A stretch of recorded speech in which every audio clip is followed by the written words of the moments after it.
Merci d'avoir pris ce rendez-vous de l'information, Madame, Monsieur. Bonsoir. Dans l'actualité de ce soir, l'UNESCO a invité ses États membres à commémorer la Journée internationale de la langue maternelle dans autant de langues que possible.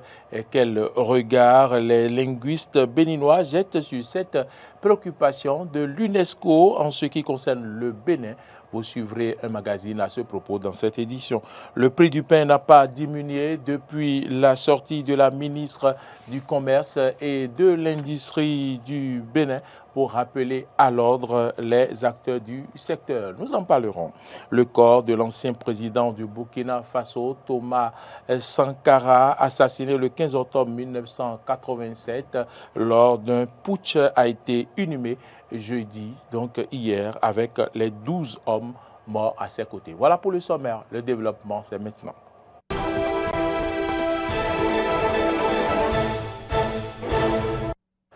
Bienvenue à toutes et à tous. La journée internationale de la langue maternelle est célébrée dans le monde entier depuis l'an 2021 février. À l'occasion de cette célébration, l'UNESCO invite ses États membres à commémorer la journée dans autant de langues que possible afin de rappeler que la diversité linguistique et le multilinguisme sont essentiels pour le développement durable. Pour 40% des habitants de la planète, pourtant, j'allais dire 40% des habitants de la planète n'ont pas accès à un enseignement dans une langue qu'ils parlent ou qu'ils comprennent. Quel regard les linguistes jettent sur la situation en ce qui concerne le Bénin? Élément de réponse dans ce magazine que nous propose Clémence Tonouko. L'importance de la langue maternelle dans l'enseignement est mise en exergue dans un rapport de la Banque mondiale publié en 2021. Ce rapport recommande de scolariser les enfants dans la langue qu'ils parlent et qu'ils comprennent. Mais au Bénin, même dans les universités, le constat fait état de ce qu'aucun département n'est dédié à l'enseignement d'aucune langue maternelle. À l'intérieur de notre université, nous avons pris des textes qui imposent l'anglais comme langue incontournable. Nous avons l'Institut Confucius, où des Béninois apprennent, lisent et parlent le chinois. Nous avons l'Institut de langue et de culture islamique, ILACI, où on fait pareil. Nous avons le département d'anglais. Nous avons le département d'allemand. Nous avons le département d'espagnol. Ce sont toujours des constats que je fais. Et à ces constats, j'ajoute simplement que nous nous cachons pour parler nos langues et pour enseigner nos langues. Il n'y a pas officiellement un département de l'une de nos langues. Pourtant, la langue maternelle joue un rôle capital dans la transmission de la culture de génération en génération. La langue maternelle joue le rôle irremplaçable dans la transmission de la culture, expression de l'identité personnelle et nationale.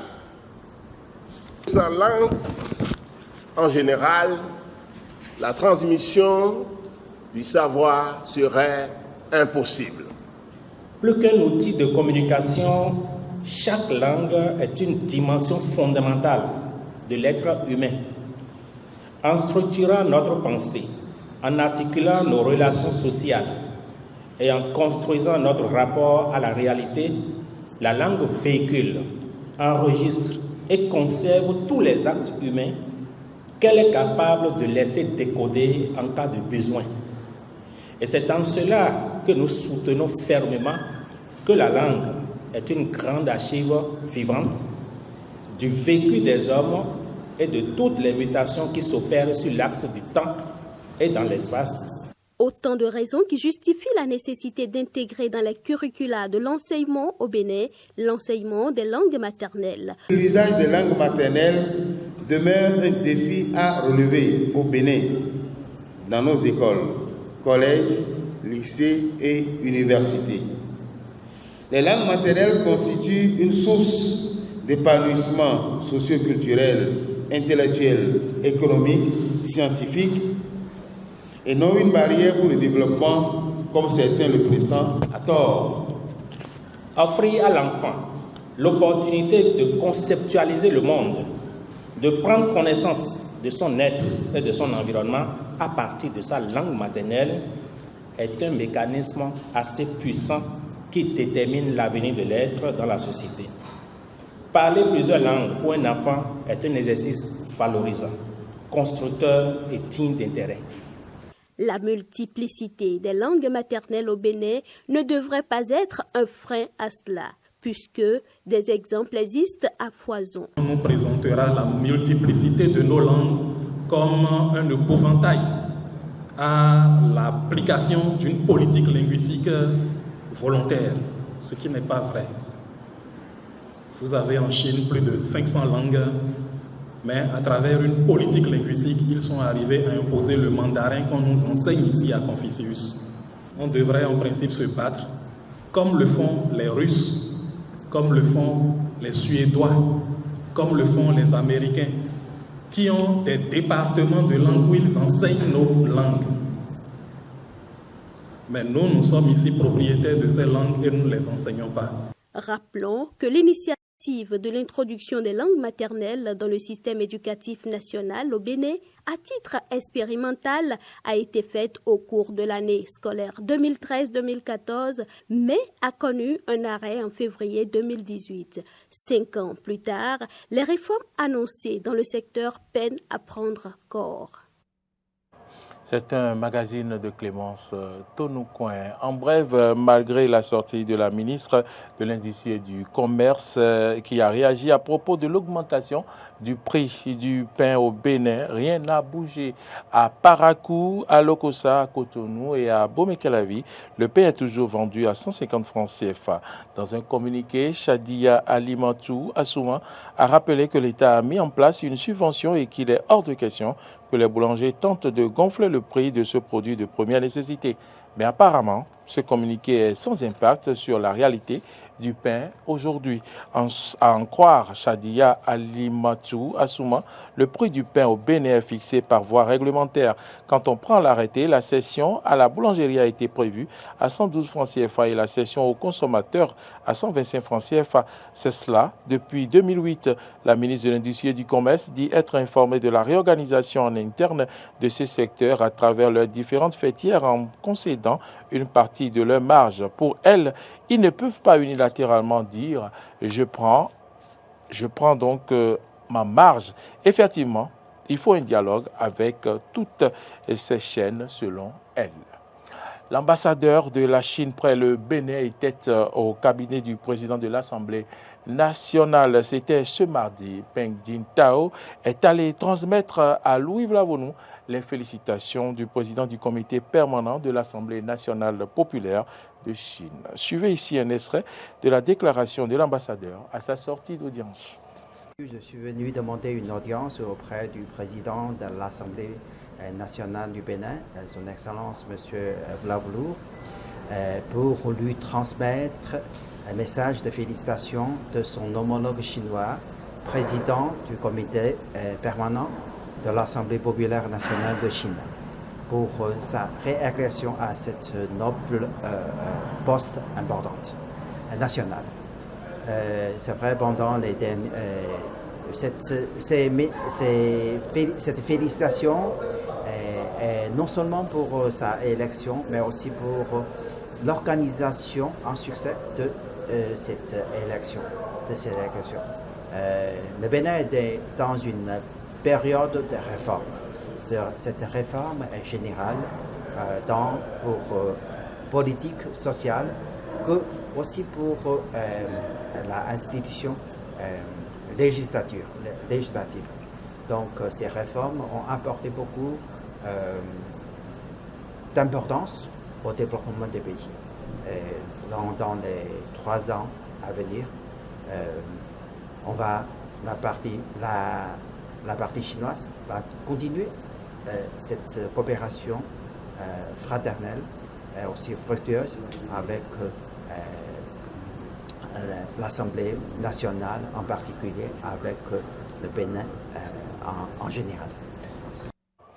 Hors du Bénin, les candidats à l'élection présidentielle nigériane lancent un appel à la non-violence lors des élections de ce week-end et s'engagent à accepter le résultat en signant un accord de paix à Abuja. C'est un commentaire de Arthur Wendo. 3 des principaux candidats à la présidentielle nigériane ont signé un accord de paix destiné à apaiser les tensions pendant la campagne pour l'élection de 2023. Mais le porte-drapeau du parti au pouvoir était absent de la cérémonie. Les précédents scrutins présidentiels dans le pays le plus peuplé d'Afrique ont été marqués par des violences, des fraudes, des contestations judiciaires et une montée des tensions ethniques.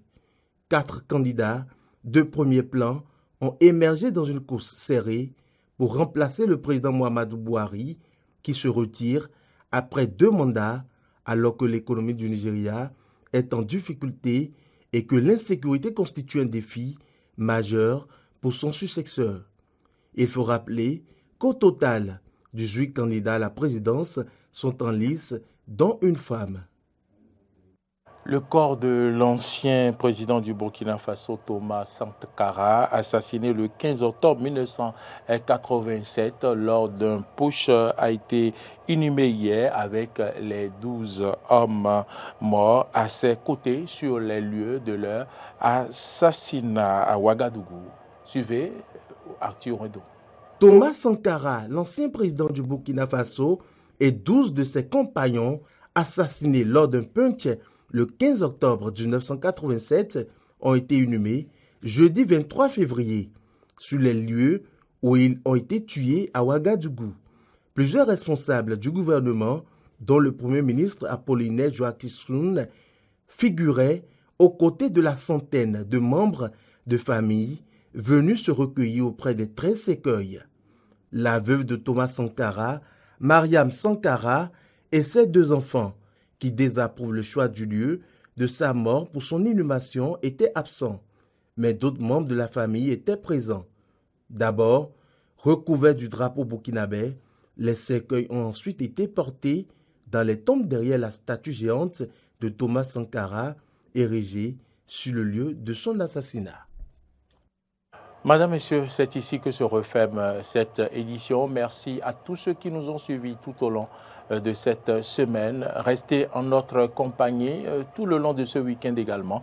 Déjà, dès ce soir à 21h, ne ratez pas le rendez-vous du Forum des rédactions. Demain, le grand rendez-vous, c'est à 11h avec Jardin d'Éden. Et dimanche, l'émission spéciale avec le secrétaire général adjoint porte-parole du gouvernement. Ne ratez pas ces grandes occasions de ce week-end. Bonne suite de nos programmes, mesdames, messieurs, et à bientôt.